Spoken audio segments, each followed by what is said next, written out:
Good morning to you all. Today we are going to start next topic of the chapter complex number, that is polar form of a complex number. वैसे actually ये topic का पूरा name होता है Argand plane representation, polar form of complex number and modulus of complex number. Now what do you mean by Argand plane? Simple आप लोगों को एक चीज बता दूं कि हमारे पास z is equals to x plus iota y की फॉर्म में कोई complex number होता है. इसमें से x is real part. Okay students, z is equals to x plus iota y हमारे पास कोई कॉम्प्लेक्स नंबर है जिसमें x रियल पार्ट होता है और y इमेजिनरी पार्ट होता है. अब अगर x और y को मैं एक कोऑर्डिनेट की फॉर्म में कंसीडर कर लेता हूं, late us consider this is a coordinate p जिसके x एक्सिस या एब्सिस का x है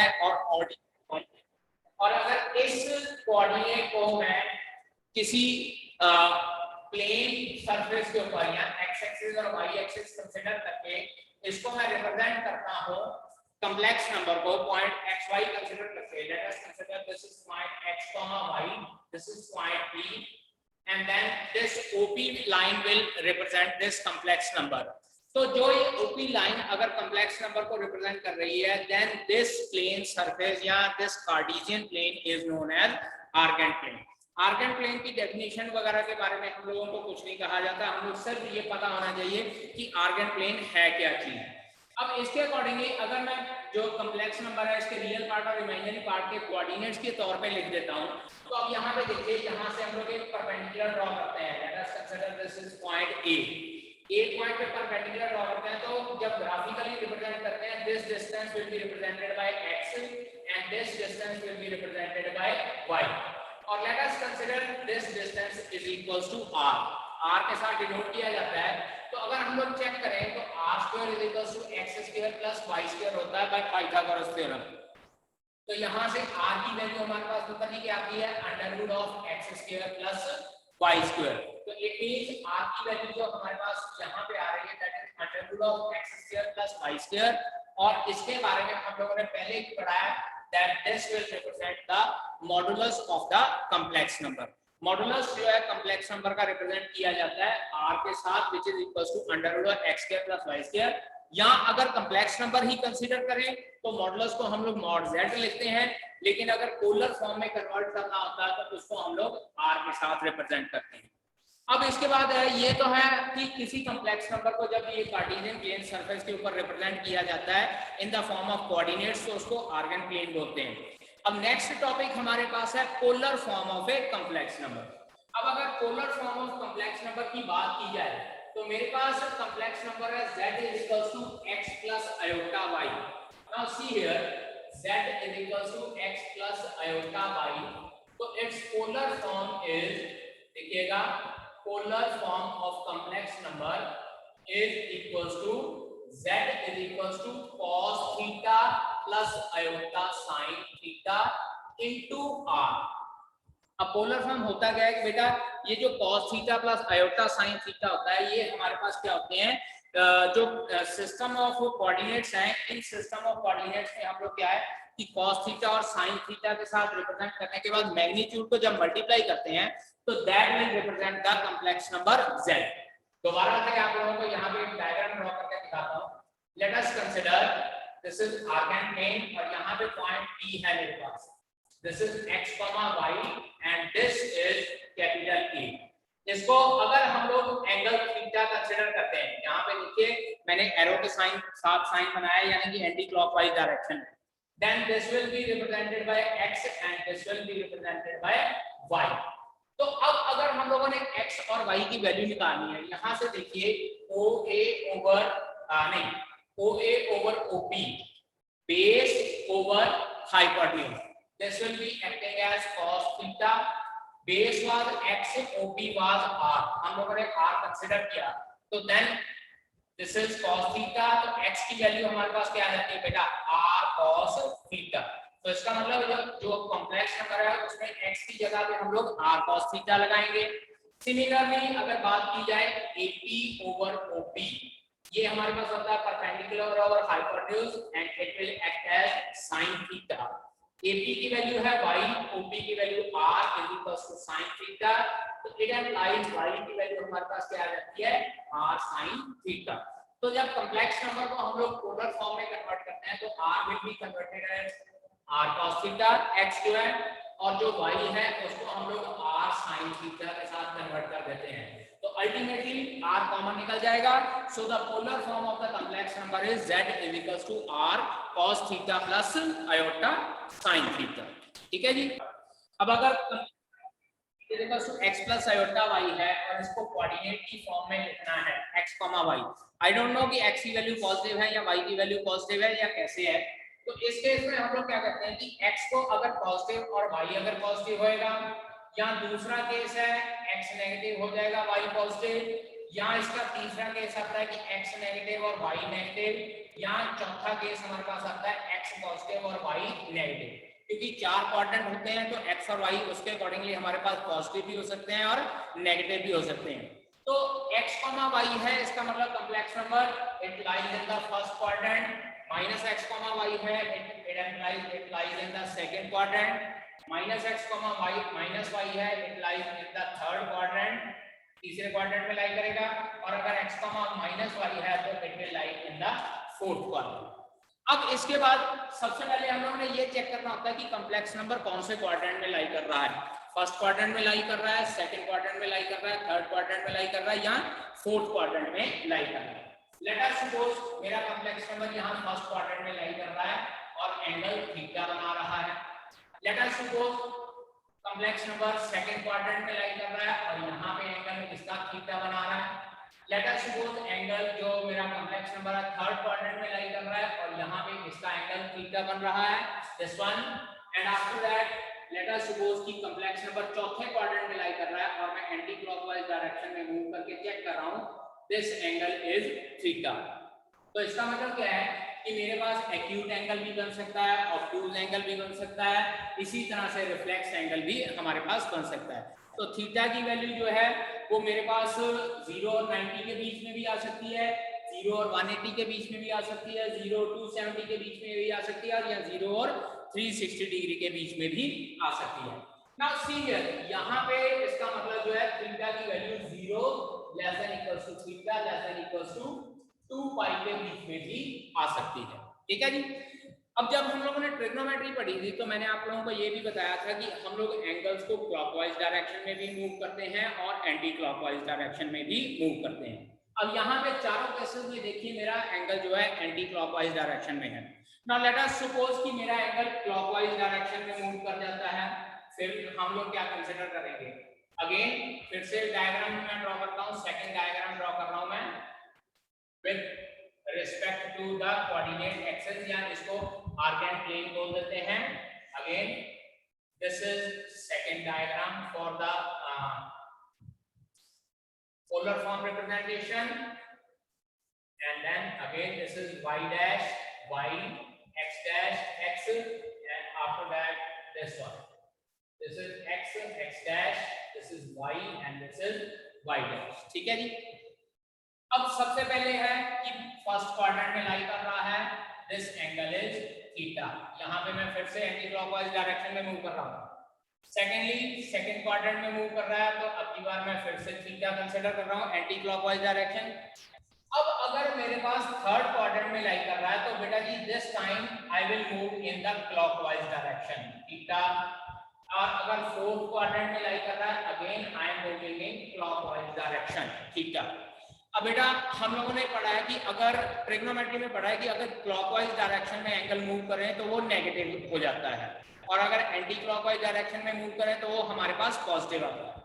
अब यहाँ पे देखिए ये दोनों केसेस में एंगल जो है एंटी क्लॉकवाइज डायरेक्शन में गया है, और गया कहाँ से है, 0 से लेकर 180 डिग्री तक। लेकिन जैसे ही 180 डिग्री क्रॉस किया तो एंगल जो है हम लोगों ने क्लॉकवाइज डायरेक्शन में शो करना शुरू कर दिया, यानी कि नेगेटिव, और ये नेगेटिव भी हमारा 0 से लेकर -180 तक है।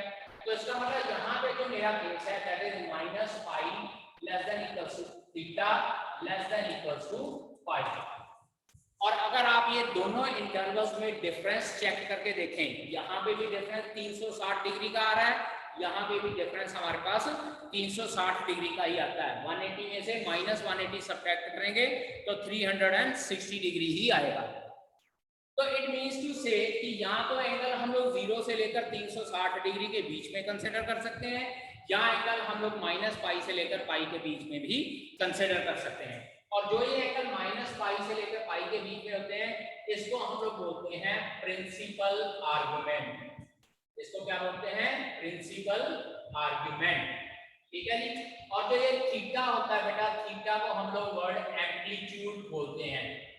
We need to find out amplitude theta, या कई केसेस में इसको भी आर्गुमेंट कंसिडर किया जाता है। थीटा कंसिडर अकेला करना है तो उसको आर्गुमेंट भी बोल सकते हैं, और अगर थीटा को हम लोग -π से लेकर π के बीच में कंसिडर करें then it will be known as principal argument. इसको आर्गुमेंट भी बोल सकते हैं, या हम लोग इसको एम्पलीट्यूड भी बोल सकते हैं।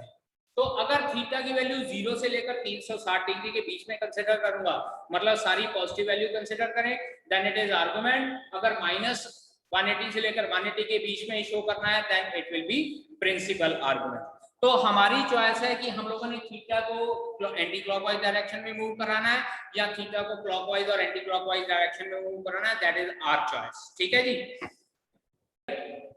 इफ वैल्यू ऑफ थीटा हम लोगों ने प्रिंसिपल आर्गुमेंट के अकॉर्डिंगली फाइंड आउट करनी होती है, तो एक चीज आप लोगों ने फाइंड आउट करनी है, वर्किंग रूल में आपको working rule to find out principal argument, working rule. उसमें क्या होता है बेटा जी, सबसे पहला स्टेप फाइंड अल्फा। एक अपनी तरफ से एप्लीकेशन एक एंगल फाइंड आउट कर लेते हैं alpha, which is equal to modulus of sin theta over cos theta. मतलब क्या है, या sin थीटा और cos थीटा की बजाय हम लोग इसको इस तरह से लिख लेते हैं, find tangent alpha. Tangent alpha की फॉर्म में फाइंड आउट कर लेते हैं modulus of y over x। जो complex number z is equal to x plus iota y होता है, उसमें y की वैल्यू न्यूमरेटर में पुट करते हैं, x की वैल्यू डिनोमिनेटर में पुट करते हैं। और मॉडुलस का साइन थीटा मैं इसलिए लगा रहा हूं क्योंकि हो सकता है y ओवर x हमारे पास नेगेटिव भी आ जाए, तो उस केस में हम लोग हमेशा यहाँ पे पॉजिटिव वैल्यू ही कंसिडर करेंगे। और यहाँ से हम लोग क्या करते हैं, फाइंड अल्फा। अगर tangent alpha is equal to modulus y over x आता है, तो उसके बाद हम लोग क्या करते हैं, अल्फा की वैल्यू फाइंड आउट करते हैं। Second step, check in which quadrant the complex number lies। complex number किस क्वाड्रेंट में लाई कर रहा है, हम लोगों ने वो फाइंड आउट करना होता है। उसके बाद थर्ड स्टेप में हमारे पास फर्दर 4 डिफरेंट केस आ जाते हैं, A, B, C and D, और ये 4 डिफरेंट केस डिपेंड करते हैं किस क्वाड्रेंट में कॉम्प्लेक्स नंबर लाई करता है। If complex number lies in first quadrant, पहले क्वाड्रेंट में अगर कॉम्प्लेक्स नंबर लाई करेगा, तो जो थीटा है, हमने जो थीटा फाइंड आउट करना है, principal argument that will be equals to alpha. मतलब जो अल्फा की वैल्यू आएगी वो डायरेक्ट थीटा की वैल्यू कंसीडर हो जाएगी। If complex number lies in second quadrant then theta will be equals to pi minus alpha.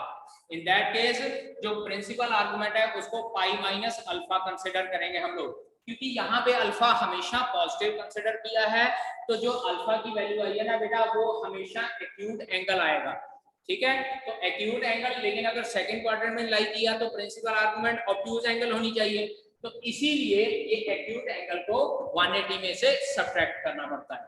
Third case, if complex number lies in third quadrant, तो in that case theta is equals to, ये बाद में लिखता हूं, if complex number lies in fourth quadrant then theta is equal to। अब यहाँ check कीजिए, जब थर्ड और फोर्थ क्वाड्रेंट था तो मैंने इस तरह से क्लॉकवाइज डायरेक्शन में मूव किया था, तो क्लॉकवाइज डायरेक्शन में एंगल माइनस में जाता है, so theta will be equal to minus alpha, क्योंकि जो अल्फा आया होगा उसको माइनस का साइन लगा देना है। सिमिलरली अगर कॉम्प्लेक्स नंबर थर्ड क्वाड्रेंट में लाई कर रहा है तो हम लोग क्लॉकवाइज डायरेक्शन में इस तरह से मूव करते हैं, तो it will B minus of pi minus alpha. तो इसका मतलब अगर पोलर फॉर्म हम लोगों ने फाइंड आउट करनी है, दो चीजें फाइंड आउट करनी होती हैं, एक फाइंड आउट करना होता है r और एक फाइंड आउट करना होता है हम लोगों ने थीटा, क्योंकि जो पोलर फॉर्म होती है that is r cos theta plus iota sin theta होता है। मींस टू से पोलर फॉर्म में कन्वर्ट करने के लिए एक तो r चाहिए which is equals to under root of x square plus y square, मतलब जो कॉम्प्लेक्स नंबर है x प्लस आयोटा y वहां से r तो आ जाएगा, लेकिन थीटा कहां से आएगा? थीटा ये सारे कंसेप्ट क्लियर करने के बाद आएगा। थीटा डिपेंड करता है कि आप लोग प्रिंसिपल आर्गुमेंट में फाइंड आउट करते हो या डायरेक्ट आप लोग आर्गुमेंट फाइंड आउट करना चाहते हो, दैट इज योर चॉइस कि आप लोगों ने कैसे फाइंड आउट करनी है। क्योंकि पेपर में कभी नहीं कहा होता, पेपर में सिंपल ये कहा होता है find out the modulus and the argument या find out the polar form of the complex number. तो डिपेंड करता है कि आप लोग प्लस में फाइंड आउट करना चाहते हो या माइनस में फाइंड आउट करना चाहते हो। अगर माइनस में फाइंड आउट करना है तो क्लॉकवाइज डायरेक्शन इस तरह से होगी आपकी, फर्स्ट और सेकंड क्वाड्रेंट में हम लोग एंटी क्लॉकवाइज डायरेक्शन जाएंगे, लेकिन थर्ड और फोर्थ क्वाड्रेंट के लिए हम लोग क्लॉकवाइज डायरेक्शन चूज करेंगे। Now we need to find out the modulus and the argument of this complex number. अब यहाँ पे देखिए फॉर मॉडुलस सिंपल सी बात है, z मॉड लिखेंगे, z mod is equals to under root of x square plus y square. जो ये given complex number है इसको x प्लस आयोटा y के साथ कंपेयर करेंगे, x की वैल्यू -1 और y की वैल्यू -√3, दैट इज -1 का स्क्वायर प्लस -√3 का स्क्वायर और सारे का under root. This is 1 + 3 under root, this is 4, तो इट इंप्लाइज 4 का under root z mod will be equals to 2। इसका मतलब क्या है कि मॉडुलस हमारे पास आ गया 2, एक ही आंसर हो जाएगा। अब इसके बाद आर्गुमेंट फाइंड आउट करना है। अब आर्गुमेंट मैं दो तरीके से आपको फाइंड आउट करके दिखाता हूं, एक प्रिंसिपल आर्गुमेंट फाइंड आउट कर लेते हैं, एक दूसरी सिंपल आर्गुमेंट हम लोग फाइंड आउट करेंगे। अब देखिएगा फॉर आर्गुमेंट सबसे पहले टेंजेंट अल्फा फाइंड आउट करते हैं। Tangent alpha is equals to y modulus over x, that is -√3 over -1 का मॉड। चेक कीजिए, y की वैल्यू -√3, x की value -1 and this will come out to be √3। और अगर tangent alpha is equals to √3 है तो it implies tangent alpha is equals to tangent π/3। √3 की value tangent में 60 डिग्री की होती है, तो कंपेयर कर लिया, यहां से अल्फा की वैल्यू कितनी आ गई? π/3।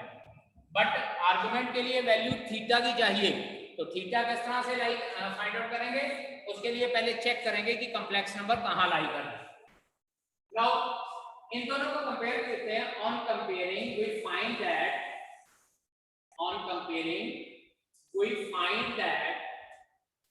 x की वैल्यू बेटा आती है -1 और y की वैल्यू आती है -√3, दैट इज जो कोऑर्डिनेट x, y है which is -1, -√3, that is complex number lies in third quadrant, क्योंकि x की वैल्यू भी नेगेटिव है, y की वैल्यू भी नेगेटिव है और ये थर्ड क्वाड्रेंट में लाई कर रहा है।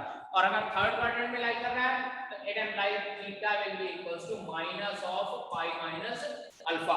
याद रखिएगा, फर्स्ट क्वाड्रेंट है तो theta is equals to alpha, second quadrant है तो theta is equals to pi minus alpha, third quadrant है तो theta is equals to minus of pi minus alpha, और फोर्थ क्वाड्रेंट है तो theta is equals to minus of alpha हो जाएगा।